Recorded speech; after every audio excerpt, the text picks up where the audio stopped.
"You're being transferred, David." The announcement from my boss was, in effect, a demotion. I was scheduled to have a blind date the next day with someone I had fallen for at first sight. I was plunged from the peak of joy straight into the depths of despair. However, little did I know, this demotion would change my life and the life of my blind date, and lead to the downfall of the boss who had demoted me. I'm home, tired from work. I came home yet again. As I opened the living room door, I sighed. "Oh man, is that again? Give me a break." That's my line. The woman in the living room, quick to pick up on my attitude, stood up from the sofa, anger in her voice. Holding her head, she let out a scream like exclamation. "I can't take it anymore. I want to go home. I can't stand it." That's exactly what I'm thinking. Muttering to myself. I'm David, 29 years old. For reasons, I'm currently cohabiting with a woman who is a complete stranger. As if that wasn't enough, the bigger problem is, this woman turned out to be an incredibly spoiled brat. And this cohabitation can't be ended for another month. How did I end up in this situation? Well, I work in sales at a major food wholesaler. My workplace is one of the top 2 in the industry, a so-called first-class company. Things have been tough for us too lately.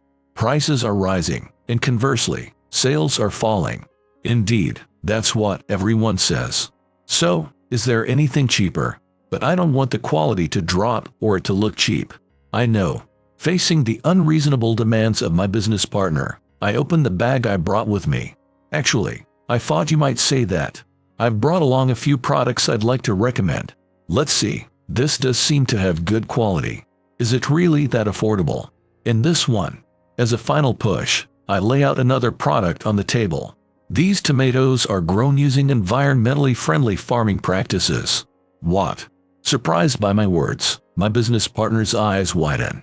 How did you know that? Did you manage to get the contract? Responding to my boss's inquiry, I nod emphatically. Then, a buzz of excitement erupts from my colleagues around me. Yes. Wow. Finally. You did it, David. Such a reaction is only natural. The business partner I had just dealt with was notorious for being hard to persuade. Many of my seniors had negotiated with them, yet they had never managed to secure a contract. With this, I'm a shoo-in for this Mint Stop Award. Seriously, no one can match up to you, David. As usual, my colleagues were all praises for me. The following question was also a standard one. How come you are so good at landing contracts? To me, it didn't seem like such a difficult task. Everyone wants to spend as little as possible, but no one wants to use poor quality materials. That's a common desire among all my business partners. What I value is addressing their unique needs. In addition to that, I heard that company recently started focusing on environmental issues, so I brought a sample just in case. Gathering information and continuous learning are also part of my routine. My colleagues say I have a talent for sales, but for me, it was just the result of hard work. And then, my efforts began to move my life in a new direction. You're going on a blind date. Tell us more. One day, I was surrounded by my colleagues as soon as I got to work. The rumor had already spread, even though it was just a few days ago. Resigned, I shared the details with my eager colleagues. The blind date was set up by a client I was handling. Hamilton Foods, the largest food manufacturer in the industry. I was personally approached by President Hamilton. "How about a blind date with my daughter?" he said. At first, I thought it was a joke, but it seems he's serious. I'm in a tough spot. Then, one of my colleagues nudged me lightly on the shoulder. "What a problem to have, man." Ouch. What was that for? "If you marry President Hamilton's daughter, a rapid promotion is guaranteed." You said yes, right? I asked for some time to think about it. Idiot. It's not just about you. This is a big deal. If I married President Hamilton's daughter, it would strengthen the ties between our companies. It would definitely impact future business dealings. That's why he said, a rapid promotion is guaranteed. But still, it's a big decision, so I need to think it over. He's finally getting married. Huh? Lucky guy, marrying the boss's daughter. And with Hamilton Foods no less. That's a real catch. Ignoring me, my colleagues excitedly discussed among themselves. The conversation quickly escalated to, will David become the future president of Hamilton Foods? Suddenly, the topic was cut short. Everybody, what are you all making a fuss about? It was because Division Manager Parker had arrived. Good morning, Manager. Manager, did you hear about David? Without asking, my colleague brought up the blind date topic to him. Then, I clearly saw it. His expression changed instantly. Really? That's wonderful news, David. Yes, but I haven't given my answer yet. You haven't replied yet. Don't keep them waiting too long. It's impolite. Reply as soon as possible. Yes, sir. All of you, stop the chatter and get back to work. Dismissed. Yes, sir. At the manager's command, my colleagues dispersed. To them, nothing seemed out of the ordinary, but I alone noticed and was certain. The expression on the manager's face was one of anger. Lucky you, David. To be recognized by President Hamilton like that. I'm proud as your supervisor. Thank you, sir. Why did the manager have such an expression? At that time, I had no idea. Honestly, my heart was leaning towards accepting the proposal. Her name is Sophia. This is my daughter, said the president as he handed me her photograph. I gently took out the picture of an incredibly charming lady, looking like an idol with her perfect features. The moment I saw it, I was so smitten that I barely heard the president's words. In other words, it was love at first sight. I hoped she'd also have a good impression of me. Filled with anticipation, I agreed to the blind date. I couldn't wait for the day to come. At that time, I was oblivious, unaware that someone with ill intentions was close by. Never even considered the possibility that someone was harboring ill will towards me. More than $200,000 in damages. This kind of mistake is unprecedented, David. With a slam on the desk, Parker interrogated me. Confused, all I could do was repeatedly bow and say, I'm terribly sorry. Of all the companies, it had to be Hamilton Foods. What a huge inconvenience. I hope it doesn't affect your marriage proposal. Those words, along with the unmistakable smirk at the corner of his mouth, it was almost like a confession. Whose hand was behind this order mistake? Indeed, a huge amount of vegetables exceeding the ordered quantity arrived at the warehouse. That complaint from Hamilton Foods came just an hour ago. I was called by Parker to investigate the cause. And then, no way. Comparing our order form with their purchase order, I was shocked. The unit was off by an entire digit. Meaning, I had sent Hamilton Foods 10 times the amount of vegetables they ordered. But I had no recollection of making such an error. But sir, I surely double-checked the order. And you confirmed it on the same day, didn't you? I trusted you, David. I never thought you could make such a mistake. That's why I'm so disappointed. But really, I didn't. I don't want to hear excuses. He slammed his desk again, yelling. What then? The numbers changed by themselves. Such childish excuses won't fly here. The excess vegetables have filled their warehouse. They're greatly inconvenienced right now. Who's going to take care of the surplus? How will we recover the losses incurred? You've caused trouble for many people. Be aware of that. I'm so sorry, sir. Could it really be my mistake? As the reprimands continued, I was driven into a corner of doubt and anxiety. Every word from Parker held such weight, as if everyone but me knew the reality that I had made a mistake. Once a problem arises, someone has to take responsibility. That's how society works, right, David? Yes, sir. At least for now. I couldn't be trusted with dealings with Hamilton Foods. Stepping down from the transactions abruptly would spread rumors, and it would be tough for you too. How about spending some time at another place to cool things down? He proposed this, as if he was concerned for me. But what he meant was a demotion, right? That's not a good way to put it. It's just a few years in a regional subsidiary. We're counting on you to do well there too, David. He patted my shoulder and smiled. His face clearly said, there's no intention of bringing you back after a few years. Worst case, I might have to resign. Understood. Ironically, this day was the day before my blind date. I was about to finally meet the woman I had fallen for at first sight tomorrow. In the midst of such peak joy, I was suddenly plunged into the depths of despair. Given this situation, I was convinced that the blind date would be canceled. But President Hamilton's response was, I definitely want you to come as planned." When I arrived at the venue, there was a stunningly beautiful woman in a glamorous dress sitting there. "Hello, nice to meet you. That's my daughter. Say hello to David." "Nice to meet you. My name is Sophia." Urged by the president, Sophia greeted neatly. Her behavior oozed sophistication and good upbringing. When she raised her face, her clear eyes fixed on me. I was so captivated, I momentarily forgot why I was there. "I'm terribly sorry for the trouble caused." In a hurry, I shouted to express my apology. Today was more about apologizing for the transaction error than the blind date.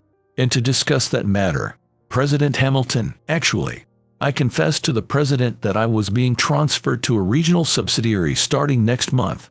It was, in effect, a demotion. I had made this confession, fully aware it might lead to the end of the blind date. The president had trusted my work, which is why he was willing to consider me for his daughter. But such a beautiful woman like her, more stunning than in her picture, surely wouldn't match someone about to be demoted. So, regarding this arrangement, the president went silent, furrowing his brows and glaring at me. Oh dear, it really is over. Just as I braced myself for the end of this brief romance. "We can let this incident slide. Then, I'll take my leave." "What?" I said. "We can overlook your mistake."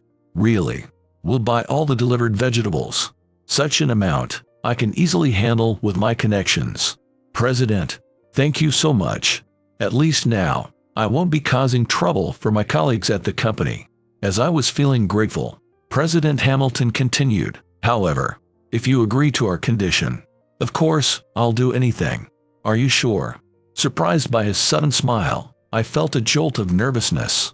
But the next moment, an even more shocking statement followed. "First, for 1 month, live with my daughter Sophia here. That's the condition." "What?" "I intend to marry you too. Think of it as a period to get to know each other." "Marriage?" I instinctively glanced at Sophia next to me. Noticing my astonished face, she said, "I look forward to it."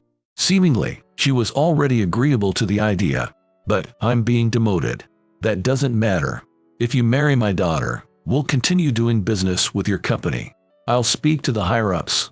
That way, you might return to the headquarters sooner. We'll provide a place to live and support your living expenses. All you need to do is live with her.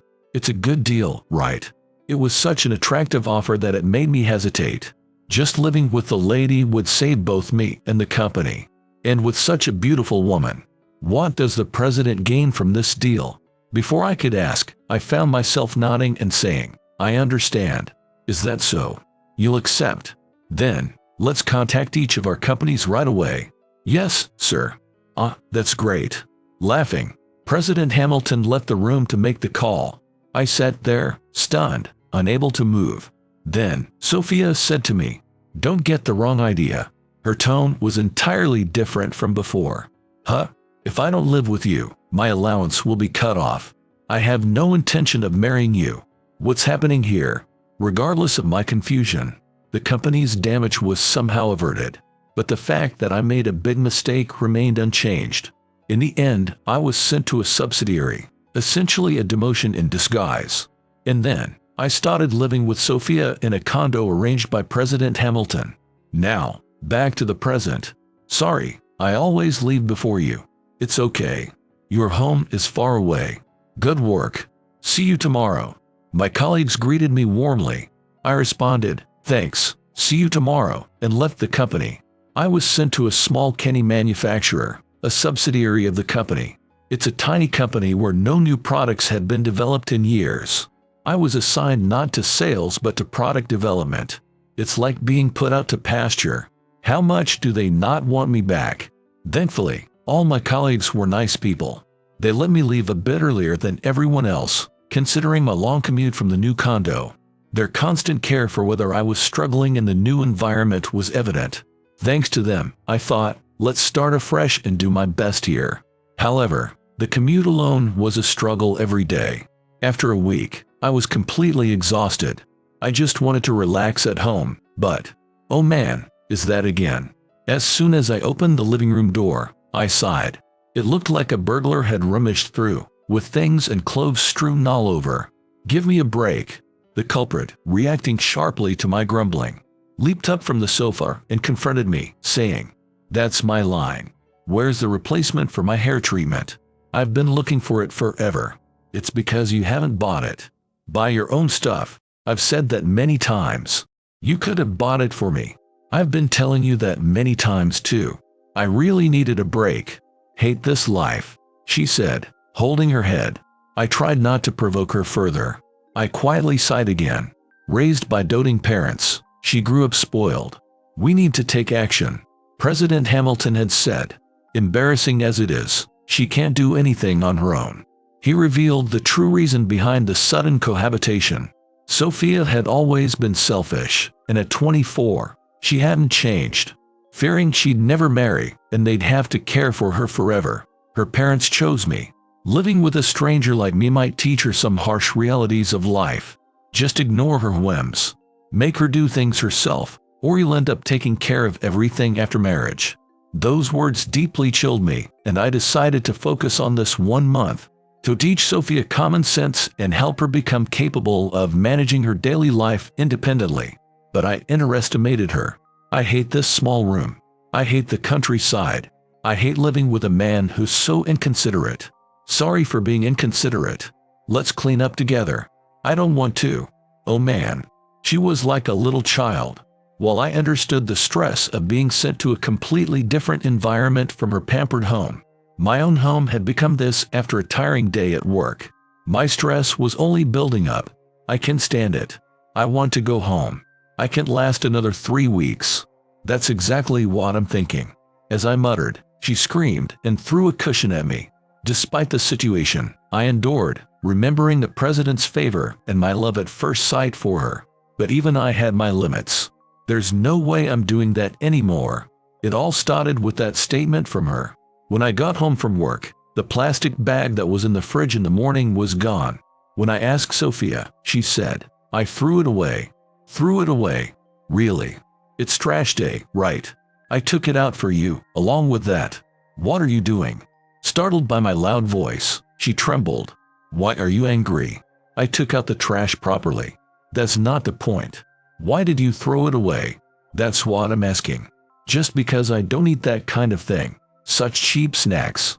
What she had thrown away were prototype products I had received from a colleague. Since you came, I've been inspired to try harder myself. I've been experimenting with new product ideas, so if you'd like. Despite such words, and yet, eating those snacks at night was something I looked forward to. It motivated me, made me want to work harder, and yet, just stop it already. It's not always about you. Think about others for once. This was the first time I had ever yelled at her. The small stresses that had been building up exploded because of this incident. And it must have been the first time she had ever been yelled at. Her eyes, wide in shock, quickly filled with tears. I didn't know that. You never told me.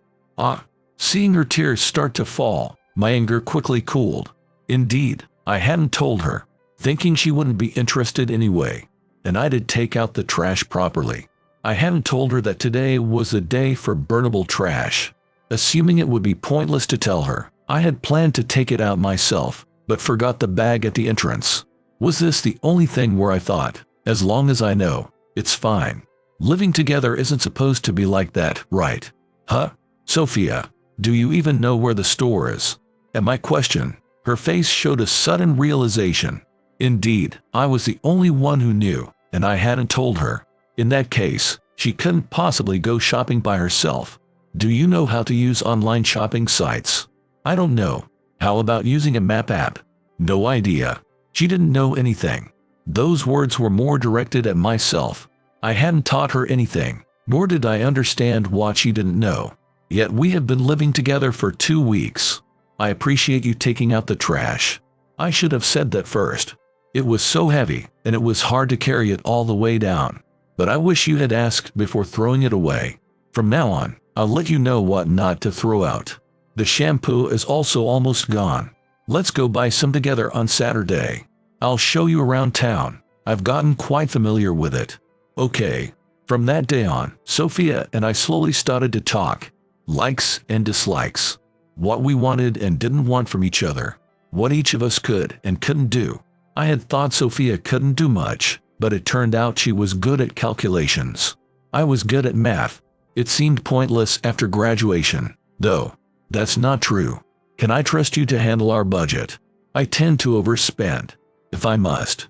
If you can't do it, I guess I'll have to. Despite her sarcastic tone, her face seemed a bit softer. What was missing was perhaps knowing and relying on each other. Proof of that, we grew closer day by day. Before I knew it, a year had passed since we started living together. Sophia didn't say anything about it. Spending time together had become so normal for us. At the same time, I was so engrossed in work that I lost track of time. The development department, long treated as a backwater, started moving again. As one of the team members, I was put in charge of several products. Little did I know, one of them would become the company's biggest hit since its founding. The person who had relegated me to this position must not have expected this. Oh dear, it's so good. I could eat it forever. You're eating it again, Sophia. It's kind of embarrassing, but it's delicious. I used to think I didn't like snack foods, but I love these. Sophia smiled, munching on the snack I had developed. Behind the product's success was, in fact, her involvement. It's thanks to you helping with the prototypes that we could maximize the taste and texture. Thank you so much. I didn't really do anything special.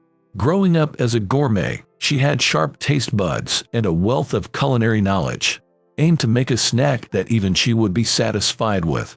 Developed with that concept, a chocolate with a luxurious feel, unlike anything in our previous lineup. Targeting a social media appeal paid off, especially with the younger generation. I'll keep working hard, not just for the customers, but especially to make you happy, Sophia. Okay, Sophia, keep it up. I think I should cut back on sweets. I've gained a little weight recently. That's not true. Good night. Leaving behind the snack she loved, Sophia left the living room. She had been working hard on house chores recently. She must be tired. That's what I thought, but Sophia looked lonely at that moment. I didn't realize it until she had disappeared from home. Sophia, in the now tidy living room, only my voice echoed. With continuous overtime lately, we hardly talked. To make up for it, it's okay once in a while, I thought, buying her favorite sweets on my way home. But what awaited me was an empty room. I'm going back to my parents' house. A neatly written note left on the table. It was her handwriting. No way. I felt like the ground was crumbling beneath me. She had finally had enough of me. Before I knew it, I was running out of the condo. Sophia.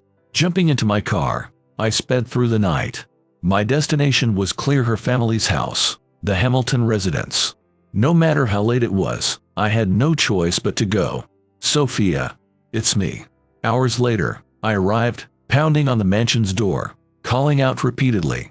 But Sophia didn't come out. The one who appeared at the door was her father, President Hamilton.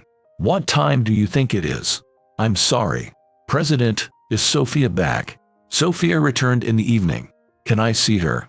I need to apologize to her. I won't let you meet my daughter. With a deep frown and in a low voice, President Hamilton spoke to me. It was clear he was angry with me. He had asked her why she returned. I'm so sorry, President. I apologized deeply, genuinely remorseful. I had made her feel lonely. I had pushed her to the point of suddenly going back to her parents, I said. No, it wasn't sudden. She must have been struggling for a long time. It's just that I didn't notice. I'm really sorry. I kept bowing, again and again. But the president's anger did not subside. David, I am disappointed in you. I hear you made my daughter do all the housework. Her hands are rough and chapped, pitiful. Maybe she left because of that. You were so focused on work, you treated her like a maid. I wanted her to learn about the hardships of life, not just to suffer. Didn't you understand that? The fact that she lost weight since we last met is proof she was only struggling. You can't make her happy, that much is clear. Then the president said the words I feared the most. So, consider the marriage arrangement as if it never happened. Please wait, President. Give me another chance. Go home, and don't involve yourself with my daughter ever again. As I pleaded, he mercilessly closed the door. Then, at that moment, wait. A figure dashed down the corridor and clung to the president. It was Sophia. Sophia, let go. No, you move, Dad. Sophia. She forcefully opened the door, almost like charging through it. Sophia stood in front of me, as if to protect me. I hate you, Dad. What? I did the housework because I wanted to support David, who was busy. I did it myself, not because he treated me like a maid. I lost weight because I was dieting. I didn't want him to think I was getting fat. And you're saying such horrible things to him. I hate you, Dad. Tears streamed down her face as she raised her voice, shocked by her words of hate. President Hamilton turned pale, even visible in the dim light. Sophia. He slumped down at the entrance. Ignoring her father, Sophia turned to me. I'm sorry for leaving so suddenly. Sophia, why? After all, it's my fault. No, it's not that. It's just, I no longer have a reason to be with you. What? The reason Sophia and I were together. It was because her father was supporting me. She was with me because her father was helping me return to the headquarters. But I achieved results in the subsidiary. So there was no need for me to return to the headquarters, and the reason for her to be with me disappeared. Thinking so, she decided to return to her parents' home on her own. See, I've become quite capable, haven't I? I don't throw tantrums anymore. This way, I'm sure other marriage proposals will come. I don't need you to take me in. She tried to force a smile through her tears. I couldn't stay silent when the person I love had such a face. I love you, Sophia. What? I love you. That's why I want to be with you. Isn't that reason enough? You love me. You, David. Yes. I couldn't have lived with someone I didn't love for a whole year. Hearing this, Sophia's eyes overflowed with even bigger tears. Yes. I love you too, David. Very much. Finally confessed. Huh? From behind Sophia, President Hamilton let out an exasperated voice. Confessed. What do you mean, President? David. Sophia said she returned because she hated you, but that didn't sit right with me. I played the villain deliberately to make her confess the real reason. What? She looked bewildered, and her tears stopped suddenly.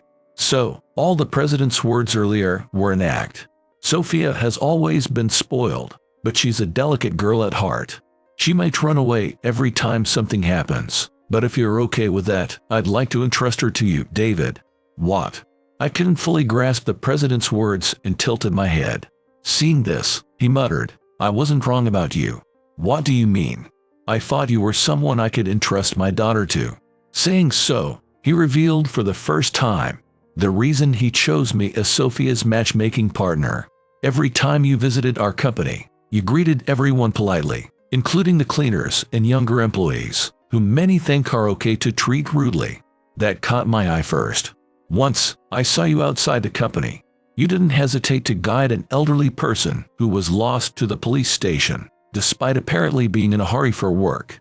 Ah, those words reminded me of an incident from about 2 years ago. Indeed, as he said, I was in a hurry to a client's place. Helping that elderly lady made me a bit late for the appointment, but I did it anyway. Many people act kindly in front of others, but when no one's watching, they tend to ignore others' struggles. You're kind to others, whether someone is watching or not. Such people are rare. That's what I don't think other marriage proposals are likely, Sophia. Dad. He chuckled and gently stroked Sophia's hair. Then suddenly, he begged me with tears. President, it's because you're such a person that I want to entrust my daughter to you. Please, marry Sophia, David. Dad, I wanted to say that. Pouting, Sophia made a gesture of annoyance. But soon, she smiled. David, will you marry me? I want to be a family where we can talk about anything, so I won't run away anymore. Sophia. That's what I wanted to say. At that, President Hamilton chuckled. You two are well matched. I laughed too, and the entrance was filled with smiles. Then, Sophia and I returned to the condo together. After that, due to my achievements in significantly boosting sales at the subsidiary, I was called back to the headquarters. Then, I was set to face off directly with that person. I never expected you to return so soon. It's been a while, manager. Parker glared at me with a pained expression. As I suspected, it was you. Hiding my thoughts, I responded calmly. You seem to have done quite well. What tricks did you use? Did you steal credit from others, or did you resort to some dishonesty? No way. I'm not just like you, who stole the business of Hamilton Foods from me. What? Just a slight provocation, but clearly, his face changed color. I achieved it through my abilities and a bit of good luck, unlike you, who can beat his subordinates without falsifying order forms. How dare you? The director's face quickly turned red. The next moment, he lunged at me and began yelling at close range. You insolent! You want to be demoted again.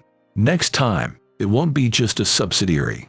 I'll send you to a remote factory or a tough form. And this time, you won't return until you quit, David. I recorded that statement, just now. What? As I pulled out the recorder from my pocket, he released his grip, looking dumbfounded. Yes, I had been recording from the start. I provoked the director intentionally to elicit a confession that he had orchestrated my demotion. And there's solid evidence of the falsification of the order forms. What? There was a history of his PC accessing the online order forms and altering the figures. This was revealed thanks to President Hamilton's suggestion for an investigation into the company. Anticipating a confrontation with the director, I had thoroughly prepared. I will fight this thoroughly. I won't just accept defeat anymore. I have someone to protect now. She cheered me on to do my best today. What are you babbling about? Parker. What? I'm busy now, huh? As he panicked, an executive tapped his shoulder from behind. Then, Parker was escorted to another room. In the subsequent meeting, my recording was acknowledged as significant evidence, and his punishment was decided. He left the company, replaced by me. Eventually, I returned to the sales department and started working hard again. Utilizing my experience from the subsidiary, I secured even more contracts than before. Sophia and I are now officially engaged, and our dealings with Hamilton Foods are going smoothly. Soon, I will be calling President Hamilton father. I like the proverb, kindness is never wasted. I wasn't kind to others just because I wanted something in return. But there was someone watching over me, bringing me the greatest happiness. So I believe that being kind to others isn't always a loss, even if it might seem so at first. I'll make my loved ones happy, just as those who brought me happiness did. I want to spend increasingly happy days together with them. That's what I think.